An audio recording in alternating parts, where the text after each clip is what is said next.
আসসালামু আলাইকুম। আজকের আলোচনার বিষয় পুলিশ সপ্তাহ। আপনারা জানেন যে 5 আগস্টের একটি সরকার পতনের পরে একটি বাংলাদেশ বর্তমানে অন্তর্বর্তীকালীন সরকারের মাধ্যমে পরিচালিত হচ্ছে। বাংলাদেশ পুলিশের উপর দিয়ে ব্যাপক ধকল গিয়েছে, ব্যাপক সংকটের মধ্যে ছিল পুলিশ। ধীরে ধীরে সেই জায়গা থেকে উত্তরণের চেষ্টা করছে। সরকারও তাদের সহযোগিতা করছে, দেশের নাগরিকরাও তাদের সহযোগিতা করছে। পুলিশ সপ্তাহ হয়েছে, ইতিমধ্যে 62 জন সাহসিকতা এবং সেবায় বিপিএম পিপিএম পেয়েছে, পদকে ভূষিত হয়েছেন। পুলিশ সপ্তাহ নিয়ে প্রতি বছর যে ঝাঁকঝমকপূর্ণ আয়োজন হয় সেটি এবছর হয়নি, কিন্তু এই সংকটের মধ্যেও পুলিশ সপ্তাহটি সংক্ষিপ্ত আকারে ইনডোরে হচ্ছে, যদিও প্যারেড থাকছে না। কিন্তু পুলিশ সপ্তাহটা হওয়া প্রয়োজন ছিল এবং রাষ্ট্রের সর্বোচ্চ ব্যক্তি প্রধান উপদেষ্টা বা প্রফেসর ডক্টর মোহাম্মদ ইউনূস সেখানে গিয়েছেন। পুলিশের সংকট এবং সমস্যার কথা শুনেছেন, সেগুলো সমাধানের আশ্বাস দিয়েছেন। এই প্রতি বছর জানুয়ারিতে পুলিশ সপ্তাহ হওয়ার কথা থাকলেও এবছর এই সংকটকালীন কারণে পুলিশ সপ্তাহ পিছিয়ে এবছর খুব সংক্ষেপে হচ্ছে। এটা অত্যন্ত ভালো দিক যে রাষ্ট্রের সর্বোচ্চ গুরুত্বপূর্ণ ব্যক্তি এবং তিনি সেখানে রাজারবাগে গিয়েছেন এবং পুলিশের দুঃখ কষ্টের কথা শুনেছেন, দাবি দেওয়ার কথা শুনেছেন, সেগুলোর সমাধানেরও আশ্বাস দিয়েছেন। পুলিশ সপ্তাহ দুটি কারণে খুবই গুরুত্বপূর্ণ। একটি হচ্ছে যে পুলিশ তার নিজের যে আগামীর কর্ম পরিকল্পনা যেমন প্রণয়ন করতে পারে পুলিশ সপ্তাহের মাধ্যমে, একটি শপথ গ্রহণের মাধ্যমে, প্যারেডের মাধ্যমে, এবং তার অতীতের কর্ম পরিকল্পনাও সে আসলে অতীতের যে কাজকর্ম সেটা বিষয়েও সে একটি মূল্যায়ন করতে পারে। সেই দিক থেকে পুলিশ সপ্তাহটা খুবই গুরুত্বপূর্ণ ছিল এবং সেটি হচ্ছে আজ মঙ্গলবার প্রথম দিন গেল। আরও 30 তারিখ এবং 1 তারিখ, 2 তারিখ পুলিশ সপ্তাহ শেষ হবে। আরও 3 দিন রয়েছে। এই 3 দিনে আরও বিভিন্ন ধরনের কার্যক্রম রয়েছে। আপনারা ইতিমধ্যে জানেন যে আমি মূলত পুলিশ সপ্তাহের পুলিশের দাবি দেওয়াগুলো নিয়েই আলোচনা করতে চাচ্ছি। আপনারা জানেন যে পুলিশ এই 5 আগস্টের পরে আর কি 5 আগস্টে বিক্ষুব্ধ মানুষের জনরোষে পড়েছিল এবং এতে পুলিশেরই সবচেয়ে বেশি ক্ষতি হয়েছে। এর আগে পুলিশ নির্বিচারে মানুষের উপর গুলি চালিয়েছে, মানুষ হত্যা করেছে। তার যে ক্ষোভ, তার যে মানুষের যে বিক্ষুব্ধ মানুষ, সেই জায়গা থেকে পুলিশের স্থাপনা এবং পুলিশের উপর হামলাও চালিয়েছে। তো পুলিশ এই হামলার কেন শিকার হলো সেটাই পুলিশ এই গত 8-9 মাসে স্টাডি করেছে, বিভিন্নভাবে সেটি বুঝেছে, মূল্যায়ন করেছে যে পুলিশ কেন মানুষের এত টার্গেটে পরিণত হয়েছিল। সেই জায়গাটিতে তারা নিশ্চিত হয়েছে এবং তাদের বোধোদয় হয়েছে যে পুলিশ রাজনৈতিক হাতিয়ার হিসেবে ব্যবহৃত হলে দিন শেষে পুলিশেরই ক্ষতি হয়, পুলিশ বাহিনীর ক্ষতি হয়, পুলিশ সদস্যেরও ক্ষতি হয়। পুলিশ সেটি প্রাণ দিয়েও বুঝেছে, পুলিশ সেটি আক্রমণের শিকার হয়ে বুঝেছে, পুলিশের স্থাপনায় আগুনের ঘটনা ঘটেছে সে দিয়েও বুঝেছে। পুলিশ যখন রাজনৈতিক হাতিয়ার হয়ে যায় তখন পুলিশ থাকে, মানুষের পুলিশ থাকে না, মানুষের বন্ধু থাকে না, রাষ্ট্রের জনগণের পুলিশ থাকে না, সেটি আসলে একটি দলের পুলিশই হয়ে যায়। সেই জায়গাটি পুলিশ বুঝেছে এই 5 আগস্ট এবং সেই জায়গা থেকে বের হওয়ার জন্য পুলিশ এখন ছটফট করছে। পুলিশ এই পুলিশ সপ্তাহে দাবি করেছে যে তারা আর রাজনৈতিক প্রভাবের মধ্যে বা থাকতে চাচ্ছে না, পুলিশ আর রাজনৈতিক হাতিয়ার হতে চাচ্ছে না। পুলিশ চাচ্ছে স্বাধীন একটি প্রতিষ্ঠান হতে, যেখানে রাজনৈতিক প্রভাব থাকবে না, রাজনৈতিক ছায়া থাকবে না, রাজনৈতিক ব্যবহার থাকবে না, রাজনৈতিক স্বার্থ হাসিলের কোনো অর্ডার থাকবে না। সেজন্য তারা একটি কর্মপরিকল্পনা করেছে।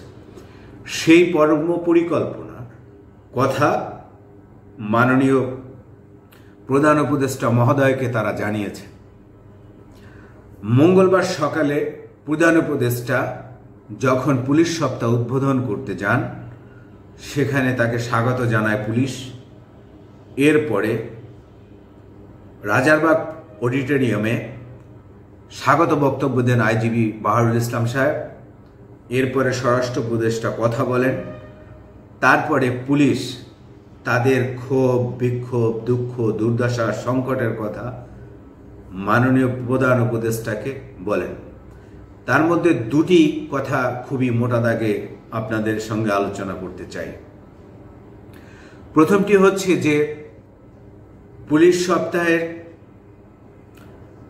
পুলিশ প্রধান দাবি করেছে যে তারা আর রাজনৈতিক হাতিয়ার হিসেবে ব্যবহৃত হতে চায় না। তারা রাজনৈতিক প্রভাব মুক্ত হয়ে পুলিশিংটা করতে চায়। সেজন্য তারা একটি প্রস্তাব দিয়েছে। সেই প্রস্তাবটি হচ্ছে পুলিশ বাহিনীর জন্য, নিয়ন্ত্রণের জন্য, পরিচালনার জন্য একটি স্বাধীন কমিশন গঠনের জন্য, যে কমিশনের মাধ্যমে পুলিশ পরিচালিত হবে।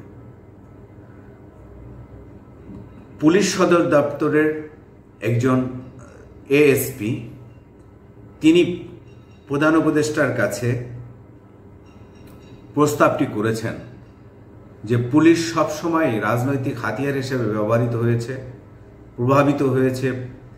রাজনৈতিক দলগুলো যারাই ক্ষমতায় আসে তারাই পুলিশকে তাদের নিজ স্বার্থের জন্য ব্যবহার করেছে।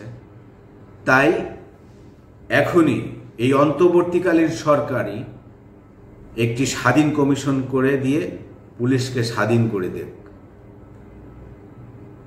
পুলিশের আশঙ্কা যে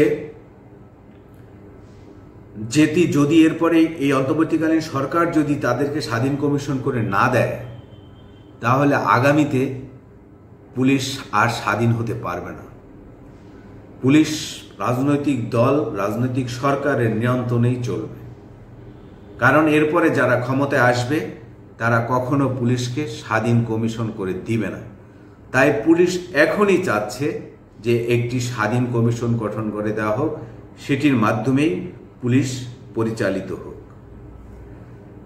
এক্ষেত্রে পুলিশ হতাশ হয়েছে যে দুইটি জায়গায় স্বাধীন কমিশন গঠন কেন্দ্রিক। সেটি হচ্ছে, আপনারা জানেন যে পুলিশ সংস্কারের জন্য একটি পুলিশ কমিশন করে দেওয়া হয়েছিল। সেই কমিশন স্বাধীন কমিশনের গঠনের কথা বললেও সেটি নিয়ে আরো রাজনৈতিক ডায়লগ বা রাজনৈতিক দলের কথা বলছেন তারা। পুলিশ এই জায়গায় হতাশ হয়েছেন। পুলিশ বলছে রাজনৈতিক সরকারের চেয়ে বর্তমান সরকার যদি পুলিশ কমিশনটা করে দিত এবং পুলিশ স্বাধীন কমিশনটা করে দিত, বা পুলিশ সংস্কারের যে কমিশন গঠন হয়েছে তারাও যদি এটা মোটা দাগে আলোচনায় নিয়ে আসতো, আলো শক্ত করে যদি সুপারিশ করত, তাহলে এই অন্তর্বর্তীকালীন সরকারের আমলেই একটি স্বাধীন কমিশন পেত। কিন্তু পুলিশ কমিশন স্বাধীন কমিশনের বিষয়ে ধীরভাবে কোনো দিক নির্দেশনা বা প্রস্তাব দেয়নি। এজন্য পুলিশ কিছুটা হতাশ হয়েছে এবং কমিশনগুলোর সুপারিশ বা প্রতিবেদন মূল্যায়নের জন্য যে জাতীয় ঐকমত্য কমিশন গঠন হয়েছে, তারাও পুলিশ কমিশনের বিষয়ে সুনির্দিষ্ট কোনো কিছু কেউ বলছে না। রাজনৈতিক দলগুলো এ বিষয়ে সুনির্দিষ্টভাবে অন্তর্বর্তীকালীন সরকারের কাছে প্রস্তাব দিচ্ছে না। এই জন্য পুলিশ হতাশ হয়েছে। তাই আশঙ্কা করছে পুলিশ যে আগামীতে পুলিশ স্বাধীন কমিশন হয় কিনা সেটা নিয়ে তাদের যথেষ্ট সন্দেহ রয়েছে। তাই অন্তর্বর্তীকালীন সরকারের প্রধানকে পেয়ে পুলিশ সপ্তাহে পুলিশ দাবি করেছেন যে আপনি স্যার থাকাকালীন অবস্থায় স্বাধীন কমিশনটা করে দিয়ে যান, তাহলে অন্তত পুলিশ আগামীতে রাজনৈতিক হাতিয়ার হিসেবে ব্যবহৃত হবে না।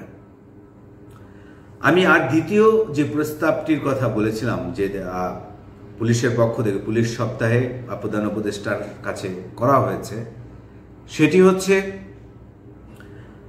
পুলিশে 1 মাসের একটি ভাতা দাবি করেছে। কেন এই ভাতা দাবি করেছে পুলিশ? পুলিশের একজন ঢাকা জেলার একজন নারী কনস্টেবল সামিয়া স্বর্ণা নামের একজন কনস্টেবল প্রধান উপদেষ্টার কাছে দাবি করেছেন যে সাপ্তাহিক 2 দিন ছুটি সহ সারা বছরে অন্তত 129 দিন 30 দিনের মতো ছুটি পায় সরকারের সকল প্রতিষ্ঠানের কর্মীরা, কিন্তু পুলিশ বাহিনী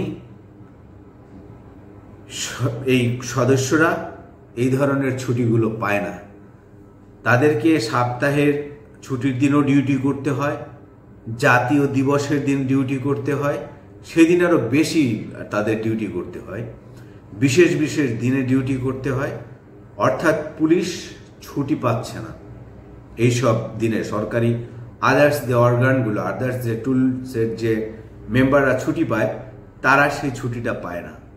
তারা উল্টো প্রতিদিনই 12 থেকে 13 ঘন্টা ডিউটি করেন, কিন্তু অন্যান্য প্রতিষ্ঠানগুলো 8 ঘন্টা ডিউটি করেন, সেই অনুযায়ী তারা বেতনও পায়, সেটা নিয়ে তাদের আপত্তি নেই। কিন্তু তারা যে এই ছুটি পায় না, টানা 12-13 ঘন্টা, 18 ঘন্টা, 24 ঘন্টাও কখনো কখনো ডিউটি করতে হয়, এজন্য তারা ডিউটি করতে রাজি আছে, কিন্তু তাদেরকে যেন একটু ক্ষতিপূরণ বা সম্মানী বা ভাতা দেওয়া হয়, সেটা 1 মাসের বেতন সমপরিমাণ ভাতা যেন দেওয়া হয়, সেই দাবিটিও একজন নারী কনস্টেবল করেছেন। প্রধান উপদেষ্টা তাদের এই 2টি দাবি শোনার পরে তিনি তার বক্তব্য দেন এবং তিনি তার বক্তব্যে এই দাবিকে যৌক্তিক বলেছেন এবং স্বাধীন কমিশনের কথাটি গঠনের কথা তার কাছ থেকেই এসেছিল। সরকারি দাবি বলেছিল যে পুলিশকে কিভাবে সংস্কার করা যায়, সে বিষয়টি বলেছেন যে এটি তাদের যে দাবি, সেই দাবির সাথে তিনি একমত এবং এটি দ্রুত সমাধানের জন্য তিনি ব্যবস্থা গ্রহণ করবেন। পুলিশের আরও কিছু যে সংকটগুলো রয়েছে সেগুলো বিষয়ে প্রধান উপদেষ্টা নিজেই উত্থাপন করেছেন তার বক্তব্যে। তিনি সেগুলোকে অ্যাসাইন করবেন এবং সেগুলোকে সমাধানের জন্য উদ্যোগ নেবেন বলে পুলিশের সামনে তিনি বক্তব্যে বলে এসেছেন, ওয়াদা করেছেন, আশ্বাস দিয়েছেন। প্রধান উপদেষ্টা চলে আসার পরে তিনি অনুষ্ঠান থেকে বিদায় নেওয়ার পরে স্বরাষ্ট্র উপদেষ্টার সঙ্গে পুলিশ কর্মকর্তাদের আরেকটি মত বিনিময় সভা হয়। এই সভাটি অত্যন্ত ইন্টারেস্টিং। এখানে পুলিশ সদস্যরা, কর্মকর্তারা মন খুলে কথা বলেন, তাদের দুঃখ কষ্ট, ক্ষোভ, চাওয়া পাওয়ার কথা বলেন, নাগরিকদের সেবার উন্নয়নের মানের কথা বলেন এবং পুলিশ সংস্কারের জন্য, পুলিশের লজিস্টিক সাপোর্টের জন্য তারা কথা বলেন। আমি 3 জন কর্মকর্তার প্রস্তাবের বিষয়ে আপনাদের সঙ্গে আলোচনা করব। প্রথমে হচ্ছেন যে পুলিশের এই স্বরাষ্ট্র উপদেষ্টার সঙ্গে যে মত বিনিময়টি হয়েছে, সেখানে র্যাবের মহাপরিচালক খুব ভালো একটি বিষয় ইঙ্গিত করেছেন। তিনি প্রস্তাব দিয়েছেন যে পুলিশ ক্যাডার যে নিয়োগ করা হয়, যারা পুলিশ ক্যাডারে সুপারিশপ্রাপ্ত হন, তাদের মধ্যে অধিকাংশেরও বেশি দেখা যায়, অধিকাংশ বেশি আর কি, বেশিরভাগই বা অন্তত দেখা যাচ্ছে 80%ই বিবাহিত থাকেন। র্যাবের মহাপরিচালক দাবি করেছেন যে, প্রস্তাব করেছেন যে যারা এই পুলিশ ক্যাডারে নিয়োগের সুপারিশের ক্ষেত্রে যেন অবিবাহিতদের সুপারিশ করা হয় এবং এটি যেন আগেই দেখা হয়, অর্থাৎ সুপারিশের আগেই যেন দেখা হয় বা আবেদন করার ক্ষেত্রে বা ক্যাডার চয়েসের ক্ষেত্রে যেন ওখানে যারা যারা অবিবাহিত থাকবে তারাই যেন আসলে আবেদন করতে পারেন, এরকমের একটি তিনি প্রস্তাব দিয়েছেন। এর কারণ হচ্ছে যে যারা পুলিশ ক্যাডারে বেশিরভাগই যেহেতু বিবাহিত সুপারিশপ্রাপ্ত হয়, সেজন্য তারা যোগদানের পরেই তাদের দায়িত্ব পালন, ডিউটি, পদায়ন, বদলি নিয়ে একটা জটিলতা হয়, ছুটি ছাটা নিয়ে একটি জটিলতা হয়। সে কারণে তিনি এবং ফিটনেসের একটি ইস্যু রয়েছে, সেজন্য তিনি প্রস্তাব করেছেন যাতে অবিবাহিতদেরকে পুলিশ ক্যাডারের জন্য সুপারিশ করা হয়। তিনি এই প্রস্তাবটি দিয়েছেন। খুলনা মহানগর পুলিশের কমিশনার তিনি একটি প্রস্তাব দিয়েছেন। তিনি তার প্রস্তাবে বলেছেন যে যাতে যে তিনি তার প্রস্তাবে বলেছেন যে ঢাকা সহ বিভাগীয় শহরে যে সব পুলিশের হসপিটালগুলো রয়েছে সেগুলোর মান উন্নয়নের কথা বলেছেন উনি, সেখানে চিকিৎসকের সংখ্যা বাড়ানোর কথা বলেছেন উনি, সেখানে চিকিৎসা লজিস্টিক সাপোর্ট বা পরীক্ষা নিরীক্ষার জন্য যে ধরনের যন্ত্রপাতির প্রয়োজন সেগুলো বাড়ানোর জন্য তিনি প্রস্তাব দিয়েছেন, যাতে পুলিশ সদস্যদের পাশাপাশি সাধারণ মানুষেরও চিকিৎসা নিশ্চিত করা যায়, সেজন্য তিনি কথা বলেছেন, প্রস্তাব দিয়েছেন।